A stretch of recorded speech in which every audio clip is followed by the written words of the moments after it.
Despite all the evidence to the contrary, we hold on to the belief that nothing is easier than to love.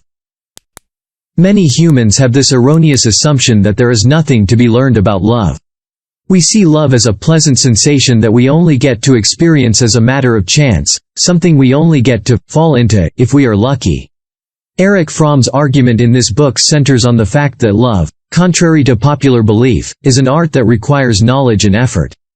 This attitude that there isn't anything to learn about love is based on several premises that have taken root in our societies for ages. One of these premises, which is mainly used by men, is to be as successful, rich, and powerful as they can be.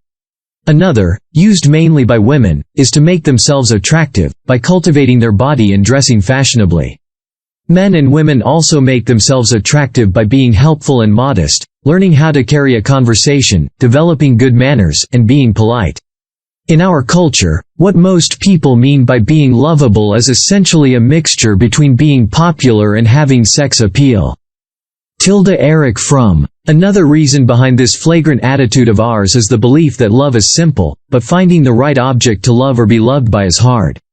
In our culture, there is a prevalence of marketing orientation, and we attach too much value to material success. So it's not surprising that our love follows the same pattern that governs the market. When a man is in search of a partner, he subconsciously believes that he's after a prize, an attractive girl. For a woman, the prize she's after is an attractive man. Attractive, in this sense, usually means a nice package of the most popular and the most sought-after qualities in the personality market. Hence, when two people fall in love, they often believe that they've found the best object available on the market, considering the limitations of their own exchange values. Our misconception about love is also due to the confusion between the first experience of falling in love and the continuous state of being, or standing, in love. When two people who have been strangers suddenly let their walls down and become intimate, they enjoy a very exhilarating experience. As these two people become more acquainted, however, their intimacy loses its touch and the initial excitement eventually fizzles out.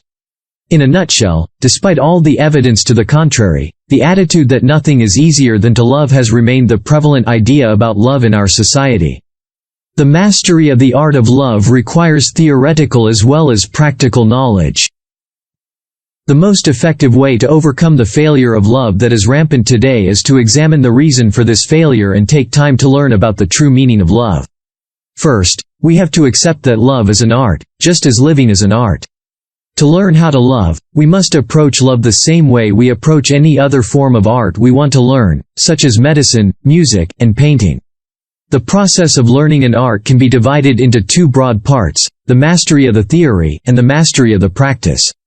To learn the art of medicine, for instance, one must first know the facts about the human body, and about various diseases.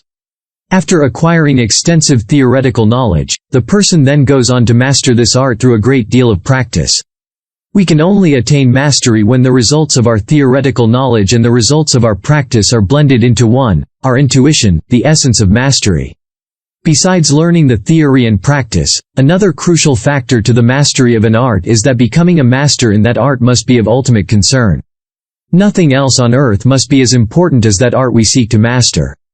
This holds for love, just as much as it holds for medicine, music, and painting. The fact that love requires such a great devotion is perhaps the reason why the vast majority of us rarely learn this art. In spite of our innate craving for love, we attach more importance to almost everything else than love. We spend all our energy pursuing success, prestige, money, and power, sparing none to learn the art of loving. The only things we see as worthy of being learned are the things with which we can earn money or prestige. Love, unfortunately, only profits the soul and doesn't give material profit. So we treat it as a luxury that isn't worth spending much energy on. In the coming chapters of this summary, we will dive deeper into Erich Fromm's theories of love and his take on the practice of love. Love, in its mature form, is the solution to the problem of humanity's existence. One unique feature of our existence as humans is that we evolved from the animal kingdom and transcended nature itself. Even though we still live in nature, we've been irreparably torn away from it. No matter how hard we try, we can never attain our state of original oneness with nature, we will always remain separate from it.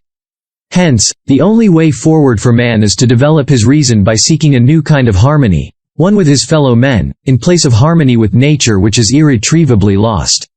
As Erich Fromm puts it, love solves the problem of humankind's existence. To overcome the innate separateness and aloneness we feel, we seek to achieve union, to transcend our own lives and find atonement. This natural desire for interpersonal fusion is the most powerful urge in man. It is the basic passion, the very force, which keeps humanity united. Being unable to achieve this fusion results in insanity and destruction, self-destruction or destruction of others. Without love, humanity could not exist for a day. Erich Fromm. Generally, there are two forms of love, the immature form and the mature one. The immature form of love, also known as a symbiotic union, is also of two broad types: the passive form, masochism, and the active form, sadism. Masochism is a symbiotic union that entails submission. A masochist escapes from the painful feeling of separateness by making himself part and parcel of someone else who directs him, guides him, protects him, who's everything to him. The masochistic person does not have to make decisions or take risks. He's never alone, and he lacks independence and integrity. The active form of symbiotic fusion, sadism, entails domination. The sadist wants to escape from his aloneness by making another person part of himself. By incorporating another person, who worships him, he enhances and inflates himself. A sadist lacks independence just as much as the submissive masochist who depends on him. However, the sadist commands, humiliates, exploits, and hurts the masochist. The mature form of love, unlike a symbiotic fusion, is the union that entails the preservation of one's integrity and individuality. Love is a powerful force that breaks the barrier that separates man from his fellow men and unites him with others. In its mature form, love helps man overcome his innate sense of separateness and aloneness, yet allows him to be himself and retain his integrity. This is thus the paradox of love. Two people become one and yet remain two. In giving of ourselves, we experience joy and true love. Love, according to Erich Fromm, is an activity, contrary to what we all like to believe, a standing in, rather than a falling for. The active character of love is evident in the fact that love is essentially giving, not receiving. The common misconception about giving is that it means giving up something, making sacrifices, or depriving oneself of something. Some people are only willing to give when it is in exchange for something else. To such people, giving without receiving is being cheated. Some see giving as an impoverishment, so they don't even bother giving at all. Others turn giving into a virtue in the sense of a sacrifice. They feel that just because giving is painful, then it's something they must do.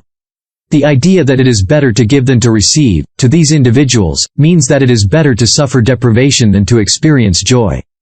Giving, in the real sense, is the highest form of potency. When we give, we experience our wealth, strength, and power.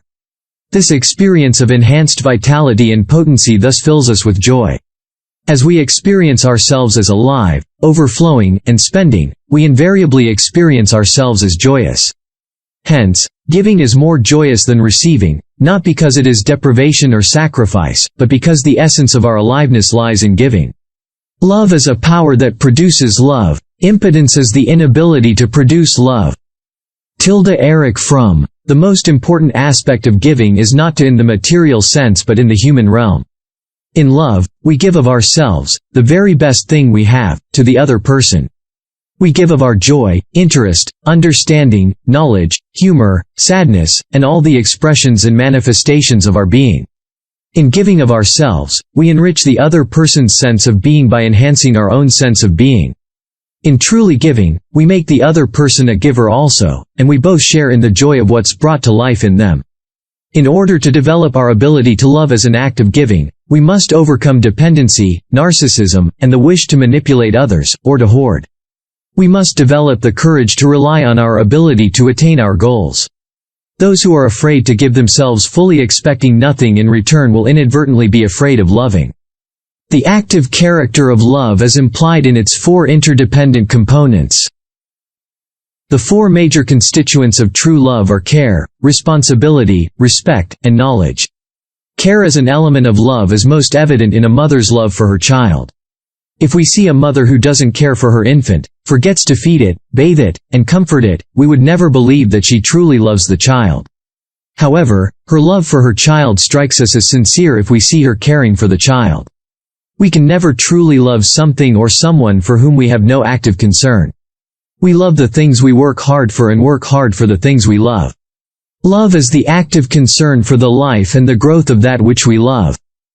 Erich Fromm. Care and concern are even more evident in another element of love, responsibility.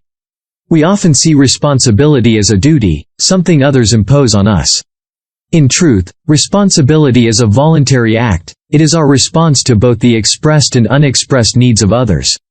The only means by which we can thread the thin line between responsibility and domination or possessiveness is through respect, the third element of love. Respect is not fear and awe of others, as we like to believe. It is the ability to see someone as they are, to acknowledge their unique individuality. When we respect someone, we actually expect them to grow and develop for their own sake, and not for the purpose of serving us. Thus, respect implies the absence of exploitation. It is impossible to respect someone without knowing them. If care and responsibility are not guided by knowledge, they would be blind. In a similar vein, if knowledge isn't driven by concern, it would be empty. To truly love someone else, we must know the person and ourselves objectively. This will enable us to overcome the illusions and the irrationally distorted image we have of them. If you don't know someone objectively, you can't know their ultimate essence in the act of love. Did you know? Care, responsibility, respect, and knowledge are a syndrome of attitudes that is only present in a mature person. In order to attain this level of maturity, you must give up your narcissistic tendencies, stop trying to exploit others, desire only the things you've worked for, and be humble. Love is an orientation of character that determines how we relate to the world. Contrary to conventional opinion, love isn't a relationship we share with a certain person. It is an attitude that determines how one relates to the world as a whole, not to a particular object of love. If you love someone dearly and are indifferent to others, what you have isn't love but a symbiotic attachment and a pompous ego. In our society today, one of the ways by which we show how much we love someone is by letting that person know we love no one else the way we love them.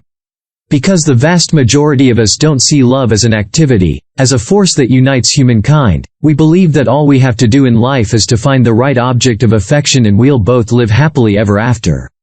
This is one of the grossly absurd notions that has taken root in our modern culture. To better understand how irrational this attitude is, imagine a man who wants to paint. This man has never painted in his life, but instead of learning and mastering the art, he claims that all he needs to do is wait for the right object, and he'll make a great, beautiful painting when he finds it. Now, it doesn't take much to see that this person is indeed setting himself up for a big disappointment. The truth is, if you genuinely love someone, then you love everybody, you love the world, and you love life itself. When you tell that person, "I love you," what you're essentially saying is, "I love the world and everybody in it through you, and in loving you, I love myself as well." The object of our love determines the kind of love we express. Of course, the fact that love is an orientation of character that doesn't just apply to one person but to everyone does not mean there are no differences between the various kinds of love. Based on the type of object which is loved, Erich Fromm outlined 5 types of love. Brotherly love. Brotherly love is the most fundamental kind of love. It is what underlies all other types of love there is. It is the sense of responsibility, care, respect, knowledge of fellow humans no matter who they are or where they're from. It is the wish to see any other human being progress. Brotherly love is characterized by its inclusiveness. If you've truly developed the capacity to love genuinely, then you wouldn't be able to harbor hatred for your brother or be indifferent towards him. Brotherly love stems from the experience that we all are one, from the human experience, solidarity and atonement, from union with all men. Our differences, be it in talent, intelligence, knowledge, or socio-economic background, is negligible compared to what unites us, the identity of the human core common to us all. Motherly love. This is a mother's unconditional affirmation of her child's life and needs. Motherly love implies the care and responsibility needed for the preservation of the child's life and his development. It triggers in the child the love for living and makes him feel that it is great, it is good to be alive, it is great to be a little boy or girl.